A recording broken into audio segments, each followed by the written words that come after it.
Em nome do Pai, do Filho e do Espírito Santo. A graça de nosso Senhor Jesus Cristo, o amor do Pai e a comunhão do Espírito Santo estejam sempre convosco.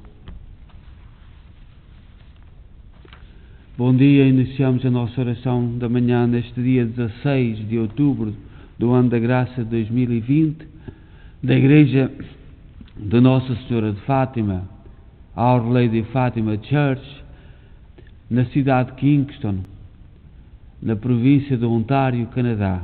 E somos uma comunidade criada, construída com o sonho, com o sacrifício, com o amor à causa de Jesus Cristo, dos imigrantes católicos de língua portuguesa.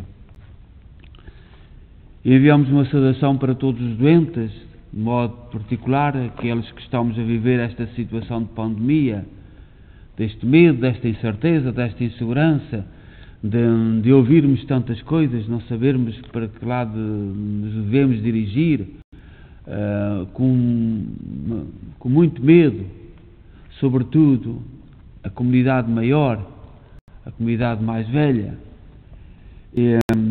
E é neste drama que hoje iniciamos esta nossa oração, nesta manhã de sexta-feira. E vamos rezar o Salmo 54. O Salmo 54 fala de traição. Como é que nos podemos manter de pé depois de uma traição? A traição é uma palavra nada bonita, uma palavra repleta de dor, de sacrifício, às vezes até desânimo, e muitos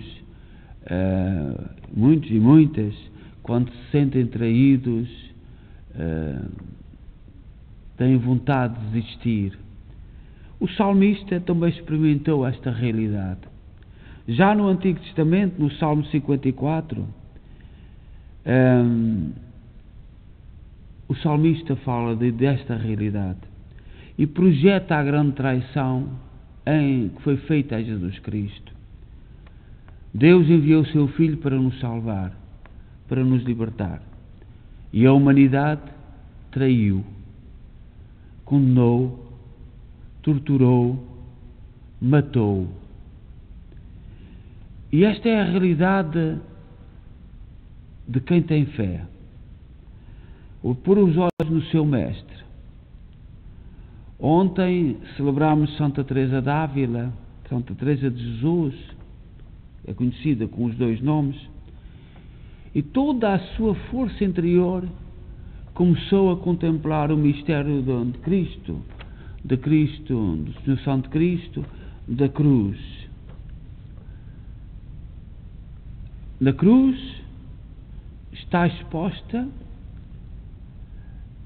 a maldade do homem, aquilo que os homens são capazes de fazer, mas também o amor de Deus por nós. A cruz, quando contemplamos a cruz, contemplamos isto tudo. Por um lado, as maldades, os fracassos, as derrotas humanas, mas também a vitória, porque a cruz só faz sentido na ressurreição. E diz São Marcos, no seu Evangelho, no capítulo 14, versículo 33, a respeito deste salmo do Antigo Testamento, Jesus também sentiu medo e angústia. O seu lado humano sentiu medo e angústia. E diz assim o salmista, neste Salmo 54, que fala da traição de amigos, da traição que não contávamos, que são para nós uma novidade. Ó meu Deus, escutai a minha prece, não fujais da minha oração, dignai-vos ouvir-me, respondei-me, a angústia me faz delirar, ao clamor do inimigo estremeço, e ao grito dos ímpios eu tremo. Sobre mim muitos males derramam, contra mim furiosos investem. Meu coração dentro de mim se angustia, e os terrores da morte se me abatem. O temor e o tremor me penetram, o pavor me envolve e deprime. É por isso que eu digo na angústia: quem me dera ter asas de pomba e voar para achar um descanso, ao clamor do inimigo estremeço. Fugiria então para longe e me iria esconder no deserto? Acharia depressa um refúgio contra o vento, a procela, o tufão? Ó Senhor, confundi as más línguas, dispersai-as, porque na cidade só se vê violência e discórdia. Dia e noite circundam seus muros, dentro dela há maldades e crimes, a injustiça e a opressão moram nela. Violência, imposturas e fraudes já não deixam suas ruas e praças. Se o inimigo viesse insultar-me, poderia aceitar certamente. Se contra mim investisse o inimigo, poderia talvez esconder-me. Mas és tu, companheiro e amigo, tu, meu íntimo e meu familiar, com quem tive agradável convívio com o povo, indo à casa de Deus. Glória ao Pai, ao Filho e ao Espírito Santo, como era no princípio, agora e sempre. Amém. Ó meu Deus, escutai a minha prece. Ao clamor do inimigo eu estremeço. A leitura breve é tirada da Epístola de São Paulo aos Gálatas, capítulo 2, capítulo 2, versículos 19 e 20. E diz assim: Irmãos, com Cristo eu fui pregado na cruz. Eu vivo, mas não eu. É Cristo que vive em mim. Esta minha vida presente na carne, eu a vivo na fé, crendo no Filho de Deus que me amou e por mim se entregou. Palavra do Senhor. São Paulo, na sua ação, nas suas palavras, na sua pregação, no seu labor, na sua luta, sentia-se em tanta paz interior que escreveu isto tão lindo. Ele que foi perseguidor da Igreja, ele que se encontrou com Cristo e encontrou-se radicalmente com Cristo e passou a ser uma pessoa nova. Como seria belo se todos nós pudéssemos dizer isto que São Paulo hoje nos diz: já não sou eu que vivo, é Cristo que vive em mim. Com Cristo eu fui pregado na cruz. Como era belo nós podermos dizer isto e não termos medo de dizer. Esta manhã de sexta-feira, e a sexta-feira é um dia que muita gente para o seu trabalho, veio o fim de semana com a família, quem a tem, coisas diferentes se podem fazer. Eu trago dois textos. Nós vivemos num tempo em que, eu não sei como, não sabemos bem como, chegámos a um tempo em que não se pode dizer certas coisas, não se pode perguntar certas coisas, ofendemos. Criou-se uma sociedade nos últimos anos de tal forma incómoda, de tal forma aborrecida, tão chata, que nós temos que parar e refletir. Eu trazia hoje dois textos para nós refletirmos quase do mundo atual. Um foi enviado por um jovem no Facebook, mas é normal, conhecido isto, um jovem de Portugal que penso que tem 21 anos, é estudante universitário, fundou um jornal, o Viriato, chama-se António Abreu, e eu tenho gosto de citar estes nomes, porque parece que alguns estão a acordar. E diz este jovem, a respeito de muita coisa que nós vemos, porque não se pode pôr em causa aquilo que as nossas autoridades decidem. E quem contrariar aquilo que as autoridades dizem tem que sofrer as consequências. E nós, um pouco por todo o lado, estão a acordar situações que nos metem medo. E este jovem mandou este texto que eu já ontem li e acho importante que nós reflitamos sobre ele, que é de Martin Luther King. Luther King era um pastor evangélico aqui da América, dos Estados Unidos da América, que foi 29 vezes preso durante a sua vida.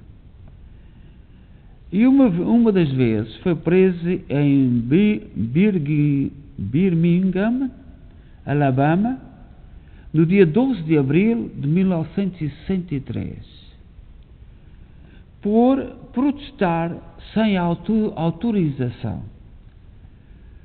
Nos seus 11 dias que passou na prisão, escreveu uma carta em resposta a muita gente religiosa que o criticavam por utilizar o tempo na prisão para expor injustiças legais e sociais, e argumentou pela obrigação moral de desobedecer pacificamente às leis injustas. Luther King disse a todos, aquela gente religiosa e penso que terá sido de várias religiões e até de matriz cristã, que havia um dever moral de protestar contra as leis injustas.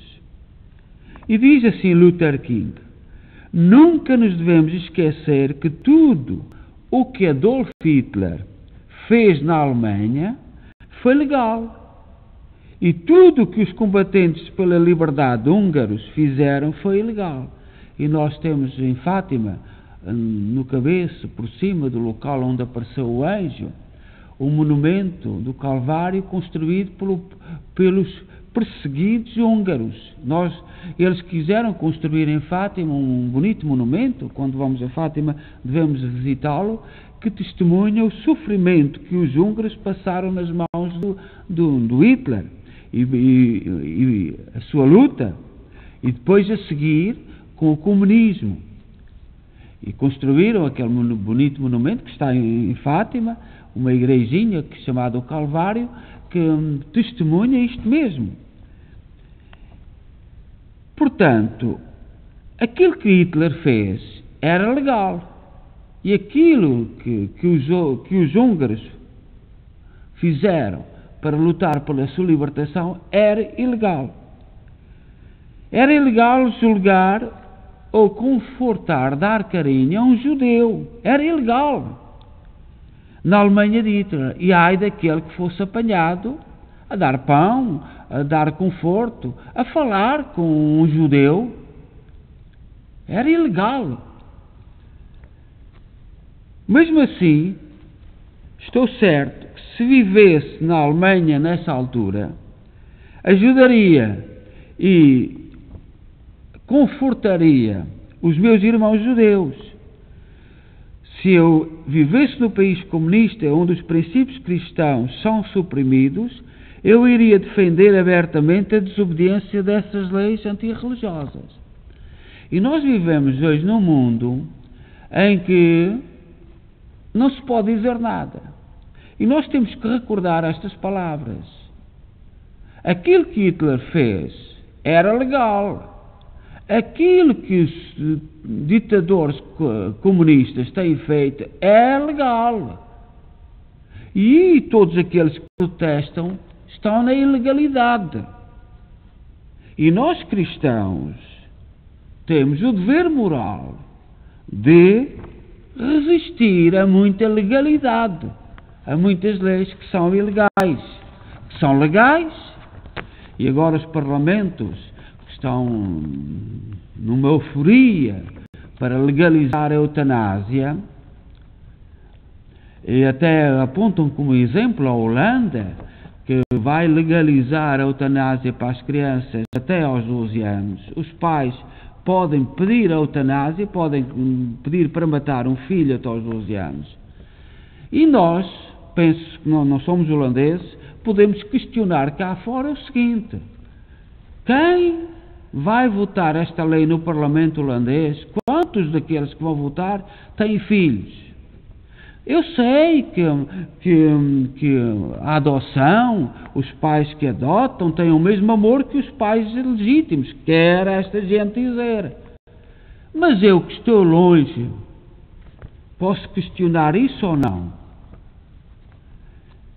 Das vezes que fui visitar a Holanda, vi demasiados imigrantes em Amsterdão e vi muitos comportamentos por ali e vi muitos imigrantes, muita gente estrangeira. E não será que esta lei, que querem apresentar como muito evoluída, nos faz pensar que a família já foi destruída, a lei já destruída. Depois apresentou-se vários modelos de família e agora vem a tal compaixão.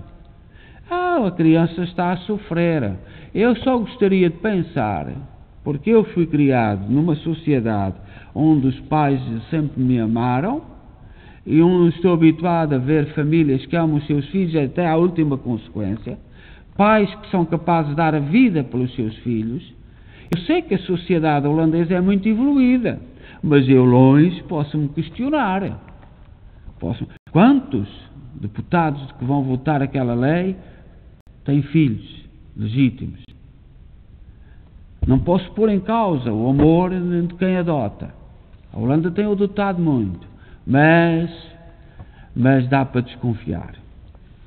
Também outro texto muito simples, nós não podemos fazer questões aos nossos jovens, é um escritor moçambicano chamado Mio Couto, que nasceu em 1955.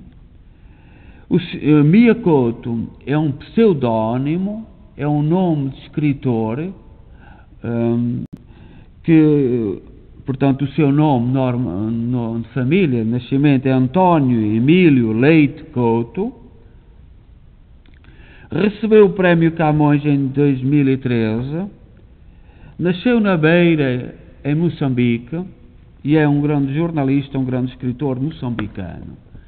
E que põe esta questão que também no mundo que vivemos ninguém se preocupa com isto. Diz assim Mio Couto: preocupa-nos que os nossos estudantes entrem na universidade com fraco desempenho académico. Pois eu acho mais preocupante ainda que os nossos jovens cresçam sem referências morais. Estamos empenhados em assuntos como o empreendedorismo, como se todos os nossos filhos estivessem destinados a serem empresários. Ocupamos em cursos de liderança como se na próxima geração fosse toda destinada a criar políticos e líderes. Não vejo muito interesse em preparar os nossos filhos em serem simplesmente boas pessoas, bons cidadãos do seu país, bons cidadãos do mundo. Escrevi uma vez que a maior desgraça de um país pobre é que, em vez de produzir riqueza, vai produzindo ricos. Poderia hoje acrescentar que outro problema das nações pobres é que, em vez de produzirem conhecimento, produzem doutores. Até eu agora já fui promovido. Em vez de promover pesquisa, emitem diplomas. Outra desgraça de uma nação pobre é o modelo único de sucesso que vende às nossas gerações. E esse modelo está bem patente nos videoclipes que passam na nossa televisão. Um jovem rico e de maus modos, rodeado de carros de luxo e de meninas fáceis, um jovem que pensa que é americano, um jovem que odeia os pobres, porque eles lhe fazem lembrar a sua própria origem. É preciso remar contra toda esta corrente. É preciso mostrar que vale a pena ser honesto. É preciso criar histórias em que o vencedor não é o mais poderoso. Histórias em que quem foi escolhido não foi o mais arrogante, mas o mais tolerante. Aquele que mais escuta os outros. E não aqueles que proíbem a gente de pôr porquês e de questões. Isto, dito por um escritor do nosso querido país que nós amamos, Moçambique, que estamos ligados por laços, este escritor moçambicano, que vive em Maputo, que vive em Moçambique, aplica-se plenamente ao mundo em que vivemos hoje. Onde é proibido questionar o rumo das coisas. Todos os jovens estão a pensar da mesma maneira. Nós sabemos aqui no Canadá que presentemente há uma pergunta que não é proibido quase fazer. E é muito simples. É a pergunta: já casaste? Vais casar? É uma pergunta ofensiva. E quando nós perguntamos a alguém se vai casar, se já casou, estamos a fazer uma data de perguntas. Estamos a perguntar pelos filhos, estamos a perguntar pela família, estamos a perguntar pelos valores em que se norteiam. E quando eu pergunto a alguém se vai casar, e se vai casar, por exemplo, dentro da igreja, eu não estou a ofender. Eu estou a perguntar também quais são os critérios de vida. Como é que olha para a vida? Mas estamos numa sociedade em que criou uns modelos, deixámos-nos autocontrolar e autocomandar e estamos a proibir perguntas que são perguntas fundamentais da felicidade de todos. E estamos a seguir um caminho profundamente perigoso, em que a família não pode transmitir valores, a família não pode questionar as suas estrelas, formadas então nestas ditas universidades. E nós, em Portugal, é angustiante isto que o Mia Couto diz. Mas graças a Deus começam a haver jovens a pensar e a refletir, a parar, porque nós temos vivido os últimos anos com o ideal: quanto pior, melhor. Quanto menos vergonha tivermos, melhor. Mais revolucionários, mais livres somos. E nós sabemos que nada disso é verdade. E deixo-vos com estes dois textos, o texto de Martin Luther King e de Mia Couto, que são dois textos que dá para nós refletirmos nos valores e na vida que levamos e nas questões que colocamos. E coloquemos diante de Deus as nossas preces e digamos: confirmai, Senhor, o que em nós realizaste. Confirmai, Senhor, o que em nós realizaste. Deus de misericórdia, dirigir nossos passos no caminho da verdade e da santidade, para pensarmos somente o que é verdadeiro, justo e digno de ser amado. Confirmai, Senhor, o que em nós realizaste. Por amor do vosso nome, não nos abandoneis para sempre, mas lembrai-vos, Senhor, da vossa aliança. Confirmai, Senhor, o que em nós realizaste. Vós que em Cristo nos chamaste para uma missão profética, dai-nos a graça de proclamarmos sem temor as maravilhas do vosso poder. Confirmai, Senhor, o que em nós realizaste. Pai nosso que estais nos céus, santificado seja o vosso nome. Venha a nós o vosso reino, seja feita a vossa vontade, assim na terra como no céu. O pão nosso de cada dia nos dai hoje. Perdoai-nos as nossas ofensas, assim como nós perdoamos a quem nos tem ofendido, e não nos deixeis cair em tentação, mas livrai-nos do mal. Amém. Oremos. Derramai, Senhor, sobre o vosso povo suplicante a abundância da vossa graça, para que, seguindo os vossos mandamentos, receba estímulo e ajuda na vida presente e felicidade sem fim na pátria futura. Por nosso Senhor Jesus Cristo, vosso Filho, na unidade do Espírito Santo. Amém. O Senhor esteja convosco. Ele está no meio de nós. Abençoe-nos Deus Todo-Poderoso, Pai, Filho e Espírito Santo. Amém. Desejo a todos bom dia. Vamos em paz e que o Senhor nos acompanhe.